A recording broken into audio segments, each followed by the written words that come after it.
Welcome to another edition of Sagas, a channel where we science the shit out of your favorite anime, games, and all sorts of other stuff. I'm your host Iker, and today we are bringing you another Dragon Ball Legends video.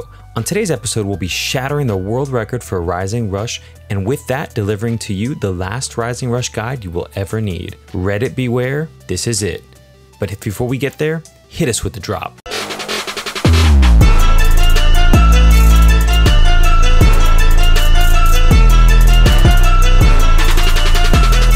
First, let's run through a regular old Rising Rush animation.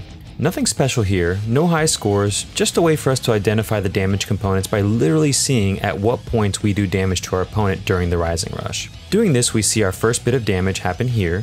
Let's call this our pre-wager amount. This amount is guaranteed to happen, and if you land the Rising Rush, it's about 20% Strike Arts damage, so not even worth one Strike Arts card, but still, hey, it's damage, right? Next, we have the wager amount. The wager seen here is when you are given 4 cards to choose from, as is your opponent, and once you choose between those cards, both yours and the opponent's card selected are revealed, and if they're different, the attack will continue. But if they're the same, the animation ends, and you, as the attacker, are hit with a 100% Strike Arts card. Note, there are many reasons in PvP why someone may choose one card over the other in the wager. Knowing these can help you pick smarter as the defender, so think about the following when choosing. What card mix their deck has, what damage they seem to prefer using, what cards they recently used, and if they guaranteed a draw of a specific card they haven't used yet. Back to the Rising Rush. The animation now continues. At this point, we dish out the wager damage. The wager damage is also guaranteed, as we mentioned before. Note, this amount is no different than a 3-move combo would be outside of a Rising Rush. It is calculated as follows: 100% damage of the first arts card used, followed by 90% of the second, then 80% of the last one. Since these cards suffer from the combo penalty of 10% per attack, this means when min-maxing, order does matter, and you want to use your most powerful attacks first. Once the wager is shown, and assuming the attacker wins, we have 3 possible damage outputs from here.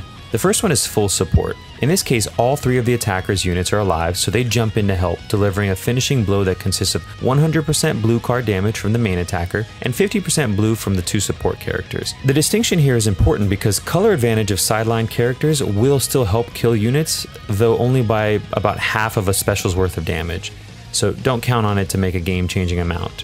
Well, if having no characters down is the first example, the next one's gotta be with 1 character down, right? Let's talk about that. In this case, we've got 1 character down, so you only have 1 person supporting. But something unusual happens here. The game is going to award you a comeback bonus, which is going to give the total damage calculated above a 25% increase. There seems to be no penalty whatsoever for having the person down, simply just an additional 25% more damage than seen previously. Finally, the last man standing buff gives another situation where you're getting a pure damage buff. If you have all characters down but the attacker, you're going to now receive a 50% total damage buff on the previous numbers. Note, these are just pure damage gains and why any world record run must be with just 1 unit left on the field. This seems to also include teams that only bring 1 unit to battle. For some reason, they're counted as having this comeback bonus awarded as well.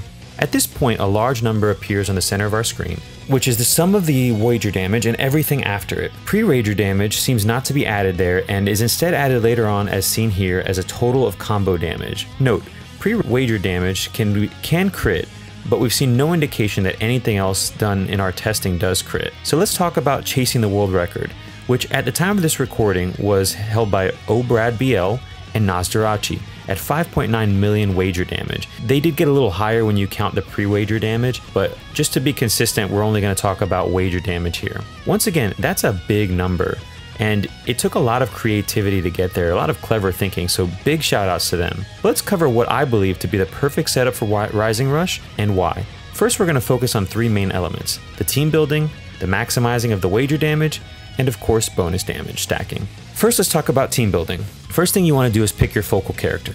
You want to get the best possible average stats between this character's ki and strike, because essentially what you're going to be doing is a bunch of complex damage. Right now, Bardock, Super Vegeta, and Perfect Cell are the standard beaters, so let's begin there. So with those 3 in mind, let's go ahead and add up all of the damage bonuses these characters have between both arts cards, blue cards, green cards, all of the above. You can count up to 3 green cards worth if you have a low-level Ginyu who can die easily, but if you don't, just count 1 green card's worth and only count that if it gives some sort of buff. So in the case of Bardock, we can't really add that to his all damage buffs, but with Super Vegeta and Cell we can. After doing that, we'll note that in this particular case, Bardock actually has the best amount of all damage bonuses, even though he doesn't have a green card. That's because not only does his blue card buff his next blue card, which we'll see is just tremendous, but he also have multiple unique abilities that buff his strike damage, and it just makes him all around the best person for this job. But following short behind him is going to be Perfect Cell when he's going up against a Super Saiyan, and running up behind is going to be Super Vegeta. Again, he'll beat out Perfect Cell if Cell's not against a Super Saiyan, so it's really just dependent there. Now for bench support. We went with Bardock, so let's go ahead and build the rest of the team around him. Focus Z abilities around double attack stats like IT Goku. Then, your focus character's weakest stat should be next in line. In this case, that's going to be Blast. And for that, Scouter Vegeta was perfect. Finally, let's go ahead and boost his strongest ability, in this case, Strike. If you don't have, of course, any other options that are better than that for the ones that we previously mentioned. Here, that means we're going to bring the 7-star EX Goku or Super Saiyan Red Goku if you happen not to have him 7-starred. Finally, let's maximize our in-battle support / wager damage. This is where it gets real tricky. Originally, when we started to try to do this, we went with a 3 blue card setup, bringing Hero Pan and Cyberman.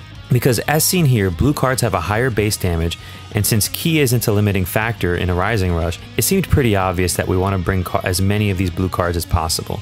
However, we weren't including the full cost of bringing a blue card, because the way we currently have to do it in-game at the time of this recording is kind of unique because there are no units who bring additional blue cards.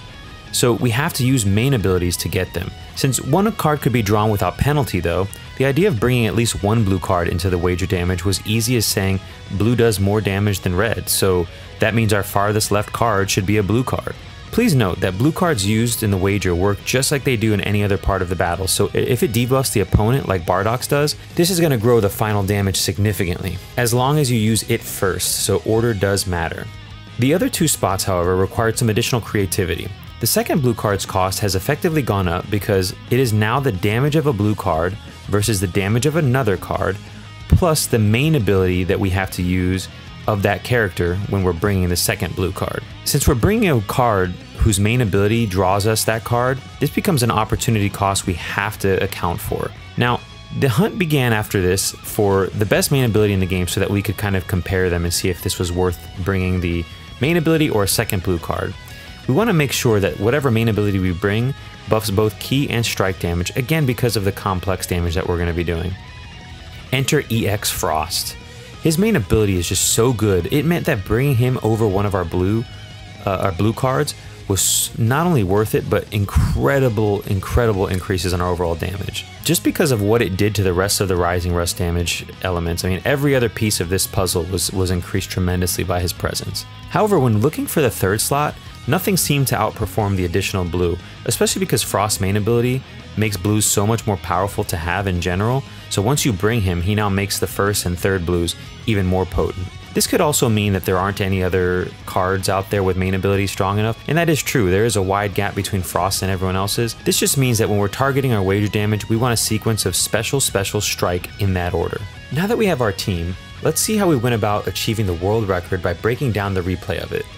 First, we pick a stage with multiple characters, where the last one has disadvantage to your focus character.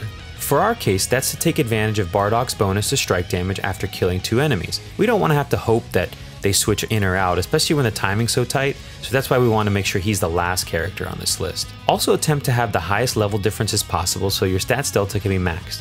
If you don't know what that means, you probably didn't watch my team building guide, so I'll link that for you later. We only need our focus character to be max level though. Everyone else, in fact, should actually be lower level so that we can receive that comeback bonus. So when we're talking about your Cybermen or your Hero Pan and EX Frost need to be low level enough to be killed. Next, we want to acquire the Dragon Balls, holding onto any blue cards without a Dragon Ball, or if you went with Cell or Vegeta and have a green card that also doesn't have a Dragon Ball on it, go ahead and hold on to that as well.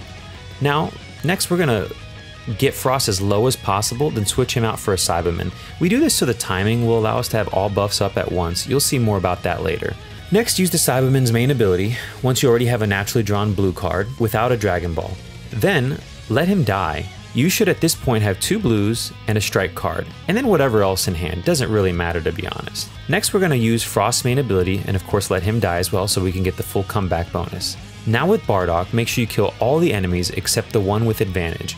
This is why, again, he needs to be the last one on the stage you summoned, so you're not hoping that he kind of switches out mid-battle so that you can get him last. Make sure you're doing this as fast as possible, using only the whatever card to stack his bonus and finish up this sequence with his main ability, which again is going to buff his strike damage. At this point, you should have 4 strike buffs in game, and this is going to mean that your setup is complete. Make sure you pick the whatever slot as a wager and hit that Rising Rush. Now just sit back and enjoy the fireworks.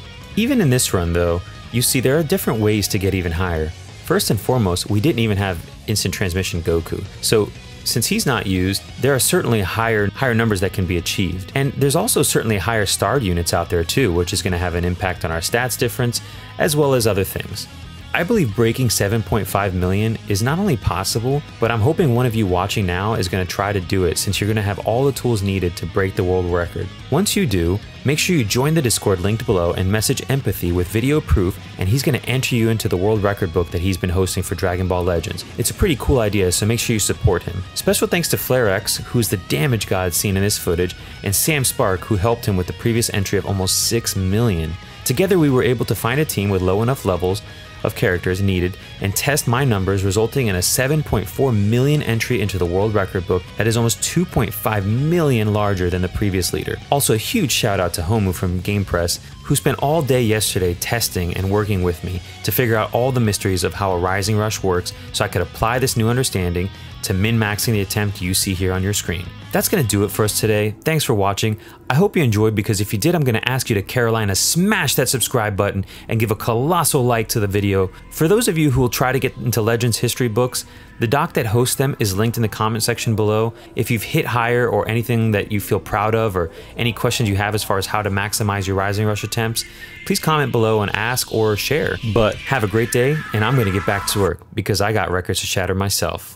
Take it easy.